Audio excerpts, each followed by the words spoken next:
There is a type of person. They were the kid who always had it together, the one the adults leaned on, the one who sensed the tension in a room before anyone said a word and immediately started managing it, the one who made themselves small, or made themselves useful, or made themselves invisible, depending on what the situation required, the one who learned very early that their job was not to need things. Their job was to handle things. And the adults around them said it like it was a compliment. "You are so mature for your age. You are so responsible. I do not know what I would do without you." And the kid heard those words and filed them away as identity. That kid is now an adult. On the outside, everything looks fine. They are functional. They are capable.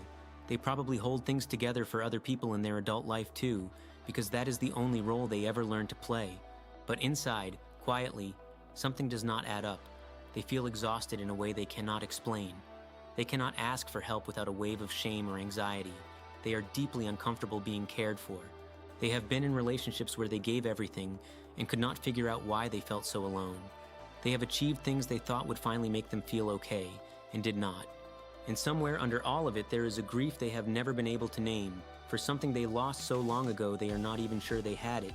What happened to you has a name, several names actually, and once you know them, so much of your adult life suddenly makes sense. Human beings have the longest period of childhood dependence of any species on the planet. Our brains are born profoundly unfinished, and they develop in response to the environment they are placed in.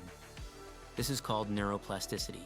The experiences a child has during development do not just affect them emotionally. They literally shape the physical architecture of the brain. The neural pathways that form during childhood become the default operating system for the rest of a person's life. The developing brain needs safety, consistency, attunement to have its emotional states recognized and responded to. It needs to be allowed to be small, needy, confused, scared, and dependent without that being a problem.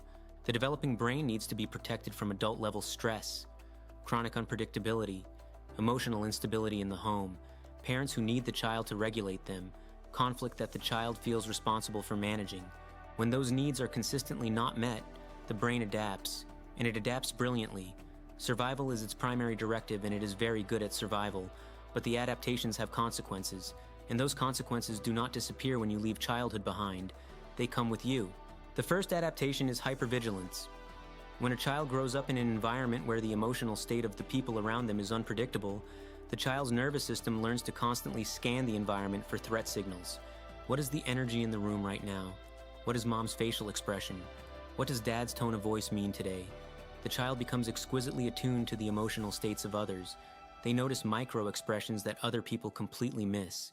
As an adult, that same child, now in a safe apartment with a stable job and a partner who loves them, still scans every room they walk into. They cannot just decide to stop. The pattern runs below conscious awareness. It is wired in. This is why so many people who grew up too fast report a persistent background anxiety they cannot attach to any specific cause.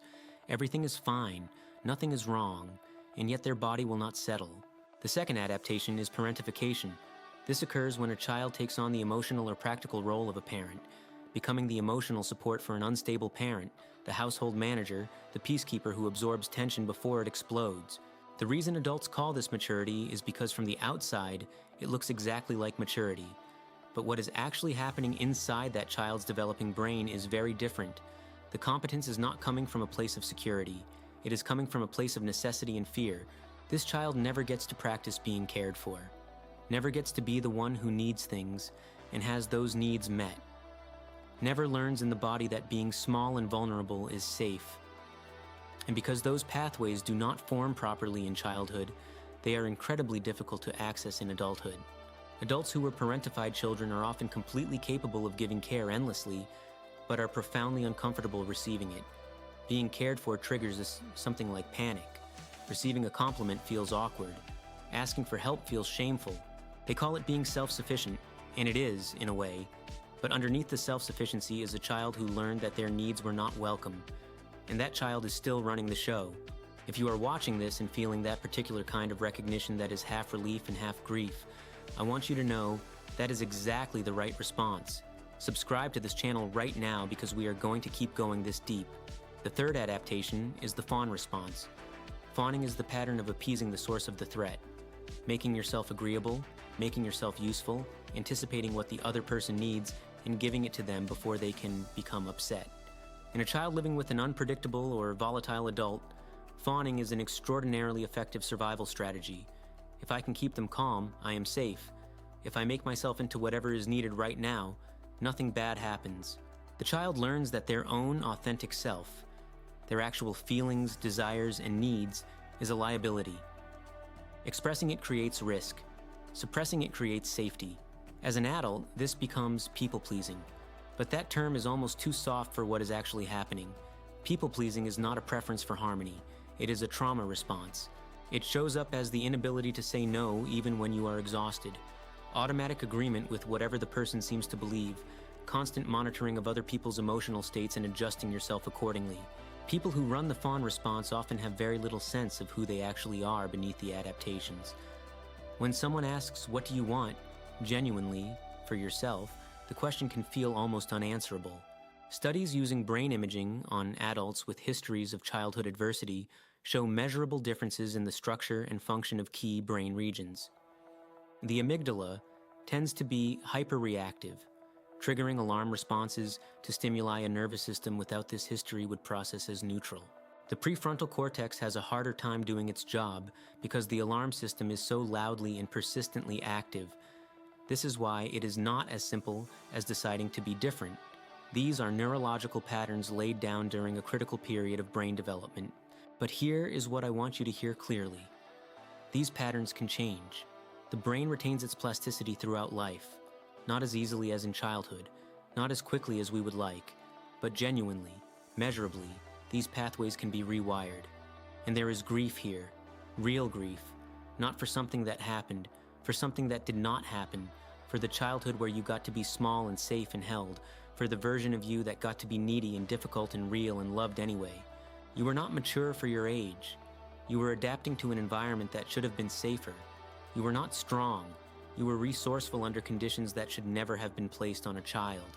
The work of healing is largely the work of learning to tolerate vulnerability in safe conditions, in small doses, in contexts where the risk is genuinely low.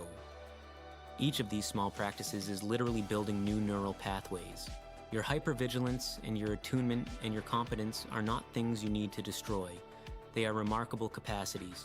They just need to be brought under your conscious management rather than running on automatic. You are allowed to grieve the childhood you did not have, without guilt, without telling yourself others had it worse. Grief for the small version of you that did not get what they needed is not self-pity. It is self-recognition. You spent years taking care of everyone around you. So reliable, so steady, and somewhere in the process of being all of those things, you learned to put yourself last, or not even last, off the list entirely. You are allowed back on the list, not because you have earned it, not because you have finally done enough, but because you were always supposed to be on it. That was never supposed to be negotiable. You are owed care. You are owed rest. You are owed the right to have needs and to express them and to have them matter, in a way that your nervous system gets to finally, slowly, start to believe. If this video gave you something real today, something that felt like recognition or relief or the beginning of understanding something you have been carrying for a long time, please subscribe to this channel right now